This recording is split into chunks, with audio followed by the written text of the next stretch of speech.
Hola, buenas tardes. Soy Rosalía Binocur de la Universidad de la República, la Facultad de Información y Comunicación de Uruguay.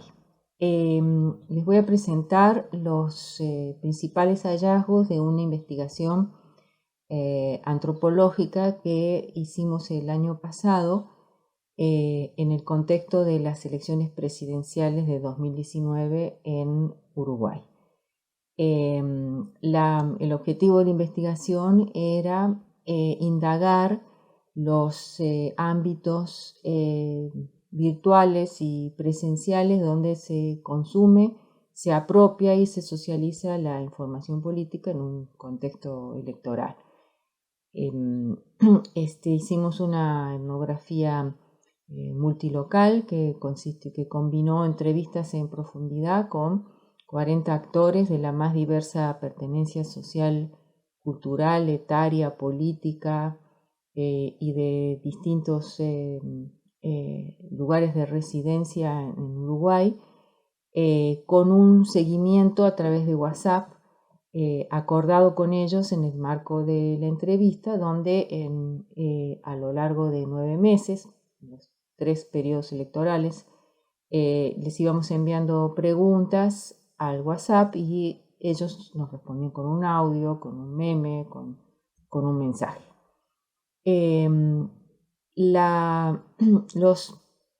Una cuestión importante aquí es que nos focalizamos no tanto en lo que las personas hacían en las redes sociodigitales, sino en todos los ámbitos cotidianos. Y nuestra estrategia no fue por eso observar lo que hacían o dejaban de hacer en las redes, sino en el marco de la entrevista preguntarles por esas actividades que por supuesto incluían pero trascendían a las redes y la significación que tenía la experiencia de informarse de las noticias políticas sobre todo para tenerla como insumo para tomar decisiones para votar en cada una de las instancias electorales. Una de las constataciones más fuertes es que el ámbito cotidiano, del ámbito de socialización de la familia y de los entornos más cercanos, los amigos, el trabajo y presenciales siguen siendo los lugares fundamentales donde se comparte, se consume y se apropia la información política. O sea, que eso no desmiente, por supuesto, que la mayoría de todos nosotros y nosotras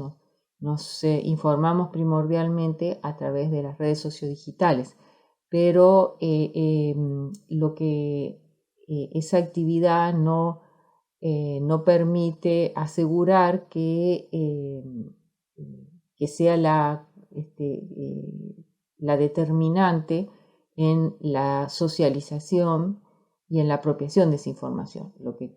hemos visto en la investigación es que esas mediaciones son muy complejas, que incluyen el ámbito doméstico, la familia, las conversaciones que se dan en distintos momentos del día y donde se habla de todo, como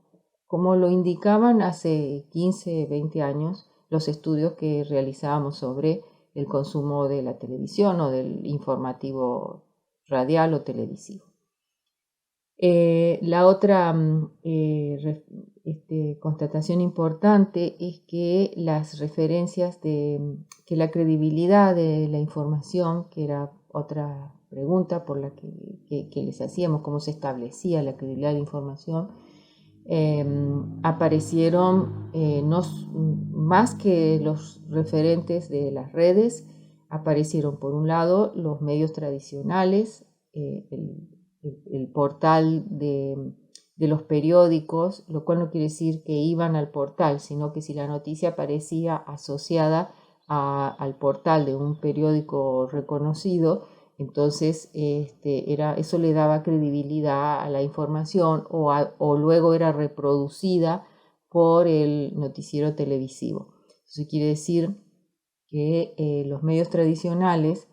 siguen siendo importantes en esos ámbitos que no se pueden advertir en la observación de las redes para establecer la credibilidad de la información. Y respecto al consumo de las noticias, también el proceso de validación es mucho más complejo que simplemente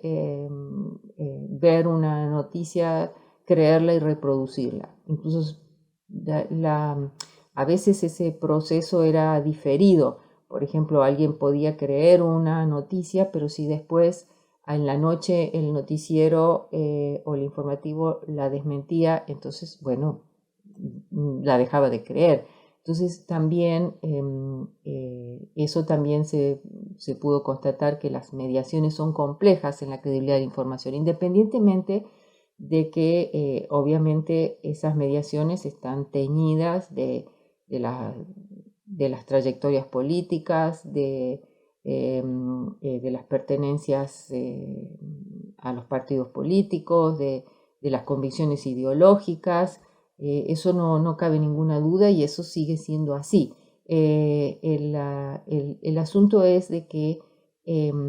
esas mediaciones se despliegan en diversos ámbitos de la vida cotidiana y no solo en las redes, ¿no? Después, por lo tanto, en consecuencia, la polarización extrema en las redes de opiniones no refleja la misma polarización fuera de las redes, aún en personas que tendían a seguir a los líderes de opinión de una inclinación ideológica o de otra, o frente a una disputa se ubicaban más cerca de uno que otro líder. Pero lo interesante es de que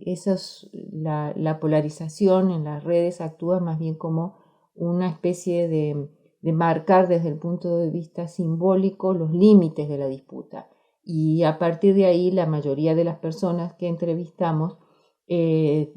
tomaban eso como la información extrema y después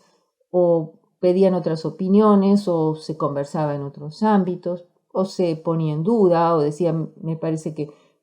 estoy un poquito de acuerdo con esto y otro poquito con esto. O sea que los extremistas en las redes, la fuerte polarización o la fuerte intolerancia incluso, no tiene su correlato así en los distintos espacios que se generan de socialización de la información en la vida cotidiana y en el ámbito doméstico. También en cada familia o en cada grupo hay referentes de autoridad, algunos referentes digamos, de mucho tiempo, por ejemplo, profesores, que fue mi profesor o mi profesora en la universidad, o que fue mi tío, o fue un amigo que yo respeto mucho. Entonces, los referentes para establecer la credibilidad de la información no solo surgen de los medios electrónicos y digitales, sino que es muy importante cómo esos referentes personales hablan de esa información que circula. Cómo, por ejemplo, los padres siguen siendo referentes muy fuertes, e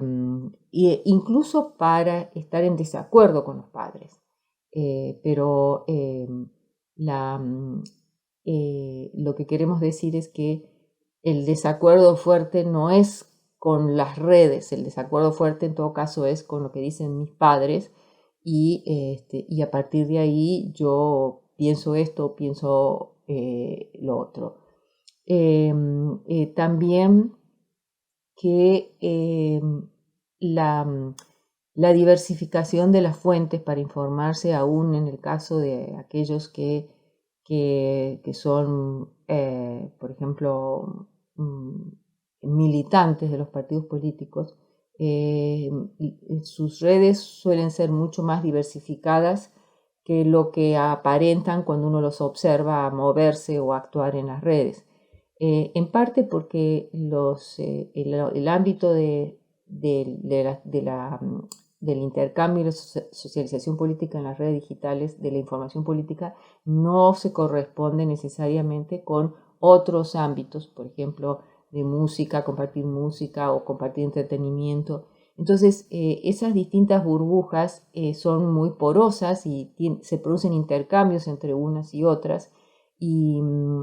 entonces, si uno quisiera hacer un análisis de cómo se producen esos intercambios entre las burbujas, es muy difícil reproducirlo, entenderlo solo mirando lo que hacen en las redes. En las redes aparece cada burbuja muy consolidada y muy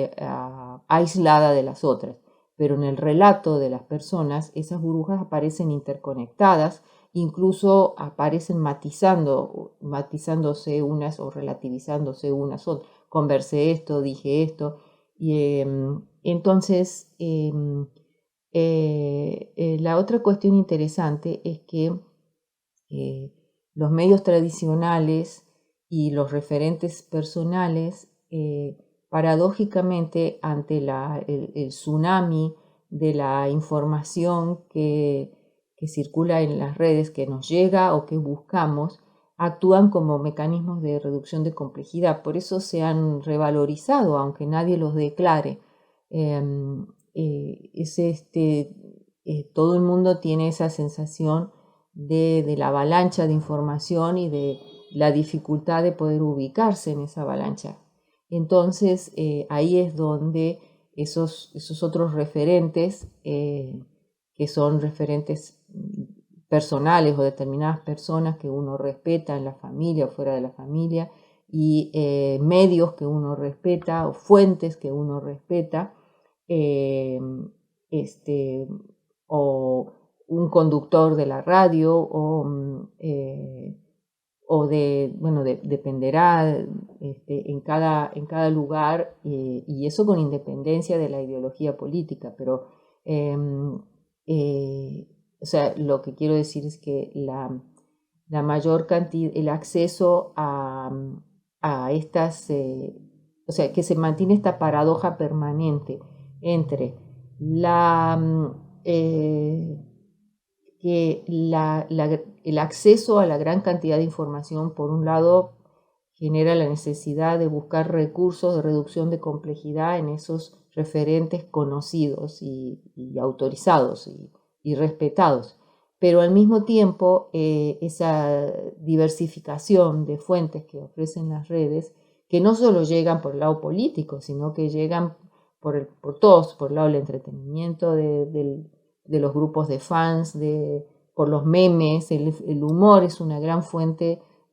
para relativizar y para quitar dramatismo a muchas situaciones. Todos esos referentes al mismo tiempo es como que permiten una entrada y una salida permanente de las burbujas.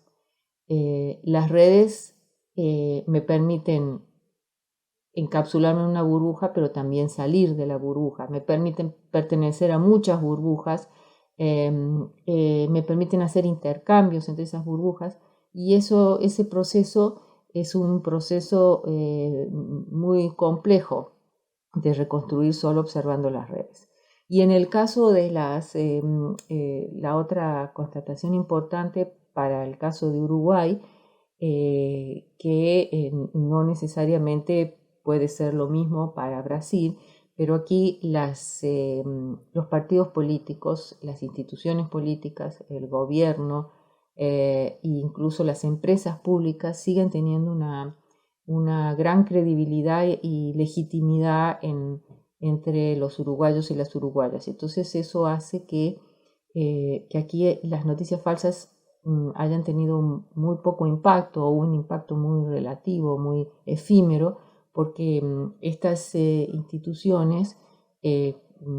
desmienten rápidamente, y puede ocurrir, repito, lo que decía antes, que ese proceso de desmentir ocurra no en el momento, sino que diferido, a veces diferido a la noche, o diferido al rato, o diferido al día siguiente. pero siempre hay un proceso de desmentido de esas informaciones y por lo tanto entonces ahí también constatamos que las redes, más que tener un poder unívoco y omnipotente, tienen un poder oblicuo del cual tenemos que entender cada vez mejor. Bueno, gracias y hasta aquí llego.